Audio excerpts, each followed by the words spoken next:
Vim contar uma história lá do sul, do folclore gaúcho. É a história do negrinho do pastoreio. Se gostar, se inscreva, deixe seu like, comente. Ela começa mais ou menos assim, tem várias versões. Era uma vez um estancieiro, senhor de muitos escravos e de muitos peões, dono de uma estância bem grande. E ele comprou num leilão um lote de cavalo, um lote bem bonito. E mandou um negrinho de uns 12, 13 anos recolher os cavalos do pasto pro curral, para não perder nenhum. Lá foi o negrinho, trabalhão, né? Um monte de cavalo espalhado em campo aberto, recolheu um por um e levou pro curral. No finzinho da tarde ele terminou a tarefa dele. Todos os cavalos no curral, ele fechou a porteira e saiu. Só que o filho do estancieiro tinha visto e, por diversão e maldade, abriu a porteira, foi lá e soltou todos os cavalos. Espantou os cavalos, espalhou tudo. Os cavalos foram tudo pro pasto de novo, se esparramaram. Quando o estancieiro viu os cavalos dele tudo espalhado no campo, ele ficou uma fera. Ele foi lá e deu uma surra no negrinho, mas uma surra de chicote, de tirar sangue. E mandou o negrinho recolher os cavalos de novo. Já quase de noitinha. Fazia muito frio. Lá foi o negrinho de novo. Recolher cavalo por cavalo. Todo o serviço outra vez. Recolheu todos. Novamente o filho do estancieiro foi lá, por pura maldade, abriu a porteira, espantou os cavalos de novo. Lá foram os cavalos tudo pro pasto outra vez. Novamente o estancieiro viu os cavalos dele tudo solto. Ele ficou uma fera. Aí ele ficou possesso. Ele achou que era afronta e rebeldia do negrinho. Deu uma surra pior do que a primeira, arrancou a roupa dele toda, deu um banho nele de melaço de cana, amarrou ele e colocou ele em cima do formigueiro. Olha a maldade. E foi dormir. Amanhã ele foi ver o resultado da crueldade dele. Homem, tomou o maior susto da vida dele. O negrinho estava de pé, sem nenhum machucado. As formigas não tinham feito nada com ele. Do lado dele estava Nossa Senhora. Ele ajoelhou, se deitou no chão, pediu perdão. O negrinho ficou impassível, sem reação nenhuma. Ele só beijou a mão da santa e sumiu. Sumiu ele, sumiu a santa e sumiu todos os cavalos. Todos. Os mascates, os andarilhos, as pessoas que andam pelo Pampa no sul, juram que vem um negrinho montado num baio conduzindo uma tropa de cavalos mais bonitos do mundo. Dizem também que lá, quando você perde alguma coisa, ao invés de você pedir pro São Longuinho, como a gente faz aqui, a história dos 3 pulinhos, lá não. Você acende uma velhinha para Nossa Senhora e pede pro negrinho procurar, que ele acha. Boa noite, esse é o canal Causos e Contos. Estamos em outubro, mês do Halloween. Hoje é sábado, Dia Internacional da Cerveja. Vamos contar uma história sobre cerveja, cervejaria e Halloween. E a história da cervejaria do Pântano. A dona dessa cervejaria e quem faz essa cerveja mágica é a rainha dos ogros. E são eles que fazem a segurança do lugar, para que aquilo não vire um caos. Bom, é o caos. Durante uma noite no pântano. É uma história que vem da Irlanda, da Escócia, da Irlanda, daqueles lugares. É um lugar que existe e não existe, porque ela só existe no dia 30 de outubro, quando se reúnem os duendes, os leprechauns, as visagens, as banshees, os fantasmas, as bruxas, enfim, essa gama de criaturas.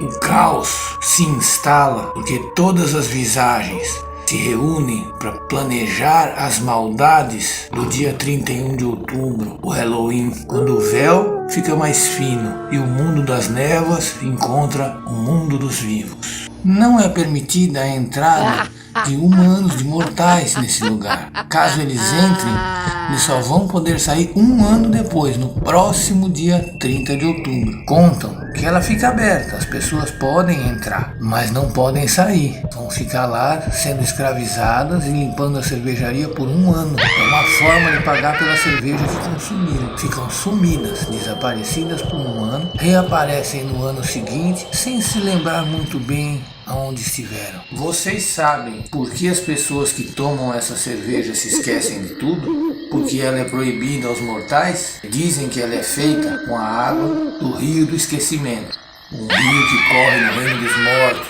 que eles se esqueçam das lembranças da vida. Imagine você preso nesse lugar, sem achar a saída, com todas aquelas criaturas e tendo que trabalhar por um ano, esperando dia após dia a hora de sair. E você conseguiria ficar lá por um ano? Aguardaria ansioso a hora de sair? Ou faria amizade com algumas daquelas criaturas? Nesta noite, cuidado com o que bebem e cuidado aonde entram, senão só ano que vem.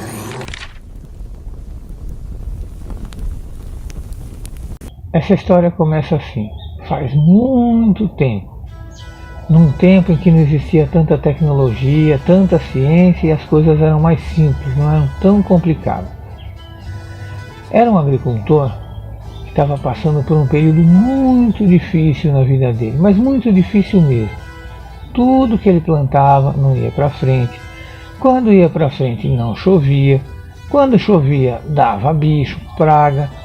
Então ele estava passando por uma fase ruim mesmo. Um belo dia, ele estava passeando no campo dele, ele achou um diabinho sentado num braseiro. E o diabinho perguntou assim para ele: olha, por que você está tão preocupado?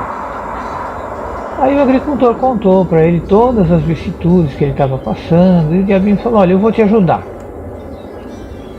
E ensinou para ele o que ele devia fazer, quando ele devia plantar, como ele devia plantar, em que lua, porque os diabinhos sabem dessas coisas, né? Eles entendem disso. E ensinou para ele também a fazer ferramentas. Naquele tempo as ferramentas eram feitas de osso, de madeira, não existia o ferro. Esse diabinho ensinou ele a fazer o ferro. Escolheu lá umas pedras, mostrou para ele que pedras eram, botou no fogo, deixou elas ficarem bem vermelhas em brasa e martelou até elas tomarem a forma que ele queria. Ele inventou o quê? Um tipo de arado ou de enxada. E aí o agricultor começou a ter período de sorte, só que tinha um acordo. O diabinho não dá nada de graça para ninguém. O acordo era o seguinte: o próprio diabinho propôs: esse ano você vai plantar. O que ficar para cima da terra é meu. O que ficar para baixo da terra é seu. O agricultor pensou e concordou. O que ele fez? Foi lá e plantou nada. Quando chegou o tempo da colheita, que o diabinho foi buscar a parte dele, estava lá a folha arada do nabo tudo em cima do campo, e o agricultor já tinha levado a carroça com os nabos embora, e já tinha até vendido no mercado. O diabinho ficou muito bravo, tinha sido enganado, ficou ruim para a reputação dele. Como que alguém engana um diabinho? Chamou o agricultor bem bravo e disse: olha, agora é o contrário. O que ficar para cima da terra é seu. E o que ficar para baixo da terra é meu. O camponês novamente concordou. O que ele plantou? Trigo. Quando o diabinho foi buscar a parte dele, estava lá a soqueira toda do trigo, e o camponês já tinha levado o trigo embora. Se bobear, já tinha até feito farinha e pão. O diabinho ficou uma fera, falou: não negocio mais com você. Você é um veiaco, tratante. E foi-se embora muito bravo. Andou mais um pouco e chegou numa outra vila, onde o pessoal também estava passando por alguns problemas, que os diabinhos sempre andam onde as pessoas estão com problema, é uma coincidência, né? E eles também estavam assim, passando um período ruim. O que ele fez? Ele também ensinou essas pessoas a fazer o ferro, mas ele ensinou elas a fazer outra coisa. Ensinou a fazer o punhal, a espada, o machado, E assim ele semeou a guerra pelo mundo. Sempre tinha um com alguma coisa e outro querendo alguma coisa. E assim é o ferro. Ele é aquilo que a gente quer que ele seja. Ele se torna aquilo, o uso que a gente dá. Ele pode ser tanto bom ou quanto ruim. Ele é bom porque ele vem da terra. E ele é ruim porque quem ensinou a humanidade a lidar com ele foi um diabinho. Vocês pensam que o Natal é feito só de coisas fofinhas? Não. O Natal tem criaturas obscuras, tem o seu lado sombrio. O Natal tem suas criaturas obscuras. A mais famosa é o Krampus. O Kramper vem da Alemanha. Lá, ele vem para punir crianças desobedientes e a levar embora. Na véspera do dia de São Nicolau, o bom velhinho, o Krampus vem, batendo de porta em porta e perguntando: tem criança desobediente aí? E os pais respondem que sim ou que não. Até a natureza se encolhe de medo. Os cães latem na noite do Krampus. Krampus, do alemão, quer dizer garra, o que prende, o que leva.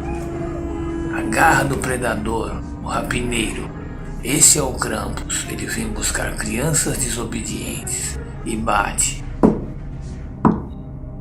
de porta em porta perguntando a noite inteira.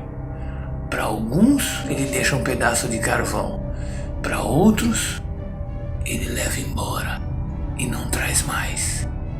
A noite do Krampus dura até o galo cantar. Se uma criança travessa consegue se esconder ao primeiro cantar do galo, ao primeiro raio da aurora, ela está salva. Se não, não há nada a fazer. No Brasil, essa lenda também existe. Nos lugares de colonização alemã, o Penseníquel é o verdadeiro herdeiro do Krampus. É o nosso homem do saco. Aquele que vem buscar crianças desobedientes. Ele se veste de trapos, anda maltrapilho e carrega um grande saco de juta, onde ele leva as crianças desobedientes embora. E também passa perguntando: tem menina desobediente aí? Quem não está na lista do Papai Noel está na lista do Krampus. Boa tarde, nós estamos aqui hoje para contar a história de uma coisa muito antiga. É a história daquele baralho que a gente joga, ó. Esse aqui, ó. Onde ele começou, onde que ele surgiu. Vem comigo. Ele surgiu lá na China, dizem. Não é consenso, mas com certeza ele veio do Oriente. Mas existe um jogo chinês chamado Mahjong, ou Mahjong, eu não sei como se pronuncia, que é muito parecido com o baralho. Ele lembra o baralho e o dominó. Então por isso alguns autores acreditam a origem do baralho à China. Mahjong é esse aí, ó. Quando você vê o Mahjong, você vê que tem as duas coisas, tem as figuras, tem as estações do ano, tem os números e tem os naipes. E dizem que o Mahjong era jogado com o dinheiro chinês. Não sabemos se isso é fato, mas que a China foi o primeiro país do mundo a inventar o dinheiro de papel, tá? E esse aqui, ó, é o nosso baralho. Esse se chama baralho francês. Ele foi criado no século, na Idade Média, aproximadamente. O século não dá para saber exatamente, porque ele foi evoluindo. E ele evoluiu de várias formas. Ele evoluiu, inclusive, nesse baralho aqui, ó, o tarô, ó. 5 de espadas, vai. O tarô, olha outra carta aqui. 7 de copas. É um jogo bom, eu tô com sorte. O baralho surgiu primeiro como um jogo. Como todo jogo, ele vai evoluindo, né? Ele vai se transformando. Ele começou como um jogo lá na China, depois ele veio para a Europa, se tornou o baralho francês, o baralho castelhano. E hoje em dia, olha um descendente dele aqui, ó. É, o Uno. Embora ele tenha regra diferente, ele seja um jogo todo diferentão, ele é descendente do baralho. Ó. O formato é de carta. Tem os números, só não tem as figuras. As figuras do Uno são diferentes, são só figuras de jogo. Depois é que ele foi sendo usado para atividades divinatórias, por causa da questão da sorte. Todo jogo envolve sorte. E o baralho ele tem representações. É de Ás a 10, o Ás seria o número 1, o 10 aí tem o valete, a dama e o rei. São figuras da nobreza. O valete é o pajem, a dama é a rainha e o rei é o rei. São 4 reinos, são os 4 naipes do baralho. De onde vêm os naipes? Os naipes vêm de representações antigas, por exemplo, ouros Ou o naipe no baralho castelhano, por exemplo, é uma moeda. Paus é uma clava. Espadas, tá no nome, espadas mesmo. Como o jogo do xadrez, também é da mesma época. Seriam jogos que representavam a realidade deles na época. Então esses 4 reinos estavam em guerra. A gente vê com ceticismo o tarô. Porque o tarô é o seguinte, o tarô não foi feito para prever o futuro. Não dá para prever o futuro. O futuro é uma coisa que vai acontecer. O tarô é uma ferramenta de autoconhecimento. Cada carta tem um significado e uma ideia. Por exemplo, o louco. O louco são as atitudes impensadas. Ele é uma pessoa caminhando com uma trouxinha na direção de um abismo. São as atitudes impensadas que podem te levar tanto a ter um êxito fantástico, como te jogar no buraco. Olha aqui uma carta que vem diretamente do baralho. 3 de ouros, é uma estátua de ouro. Olha a outra aqui, ó, paus. Eu não falei que paus era uma clava? Aqui é uma árvore, é um tronco. Esses 2 baralhos tiveram a mesma origem, só que o tarô ele tem um significado a mais. Ele significa um grupo de ideias do aquele famoso inconsciente coletivo, tá? Então tem, ó, é um jogo muito antigo e existe muito ceticismo por parte disso, porque como é uma ferramenta de autoconhecimento e não um oráculo para prever o futuro, como muita gente disse, não prevê. Talvez alguém consiga, mas a finalidade básica não é essa, é uma ferramenta de autoconhecimento. Muita gente não acredita. Eu acredito, depende de quem está jogando. Em tudo na vida tem gente muito boa e tem gente nem tanto. Vocês acreditam no tarô ou vocês usam o baralho só para jogar truco? Escreve aí embaixo, comenta.